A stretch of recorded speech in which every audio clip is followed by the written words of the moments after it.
Ça va? Moi ça va. Bon, t'as vu le titre de la vidéo, est-ce que j'arrête YouTube? La mauvaise nouvelle, c'est que Desrush s'arrête. Ça fait 6 ans que ce projet existe et je pense qu'il est temps pour moi de voguer vers de nouveaux rivages. Ce média, il a eu 3 noms. Au début, c'était le micro du carnet. Ensuite, c'est devenu Déclic. Puis, c'est devenu Desrush. Mais on a toujours eu un seul objectif, vulgariser l'actualité politique et donner envie à notre génération de s'intéresser davantage aux enjeux démocratiques. Alors, est-ce que le pari est réussi? Au vu des 40% d'abstention des jeunes à la présidentielle et aux 70% d'abstention des jeunes aux législatives 2022, il y a encore pas mal de taf. Après, c'est sûr qu'avec quelques milliers d'abonnés sur les réseaux sociaux, on n'allait pas tout changer. Mais à chaque fois que l'un ou l'une d'entre vous nous a laissé un commentaire ou nous a envoyé un message pour nous dire comment une vidéo l'a aidé à mieux comprendre une polémique, une loi, un débat, ou lui a donné envie de s'engager dans une asso, ou à trouver le courage de certains manifestants ou manifestantes super inspirants, ça nous a motivés et rassurés sur le sens de notre mission.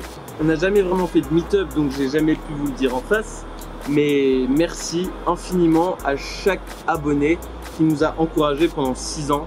Chaque partage nous a donné grave de la force et chaque retour nous a fait grandir. Merci aussi aux dizaines de bénévoles qui m'ont fait confiance et ont un jour tenu un micro, une caméra, ont relu des sous-titres et évidemment ont réalisé des vidéos.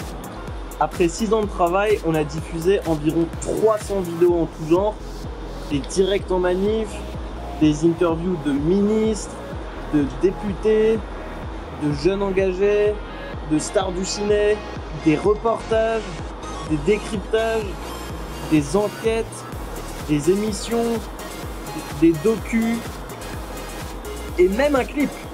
Elle protège le secret des affaires, mais en fait c'est quoi elle fait pour que les dénonciateurs la ferment? Adopté définitivement le 21 juin, voté au Parlement européen. Et puis avec l'équipe, on a reçu des prix et ça ajoute à ma fierté d'avoir porté ce projet. La bonne nouvelle, c'est que beaucoup d'entre nous vont continuer à faire du journalisme.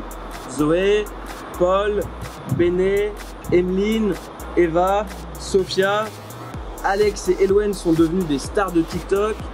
Pauline continue de dessiner, Simon s'est lancé dans le cinéma, Amélie est devenue respocom d'un tiers-lieu écolo et Louise s'est lancée dans l'humanitaire.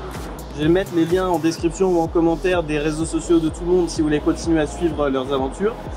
Et moi aussi, je vais continuer à faire du journalisme sur YouTube et ailleurs, mais pas tout de suite.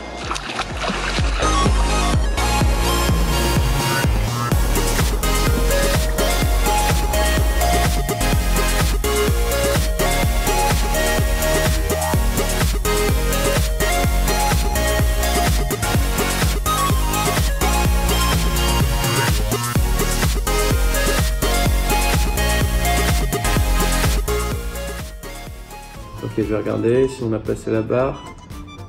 Yes! Yeah! Ouais, ok, nickel. Ça va, on refait.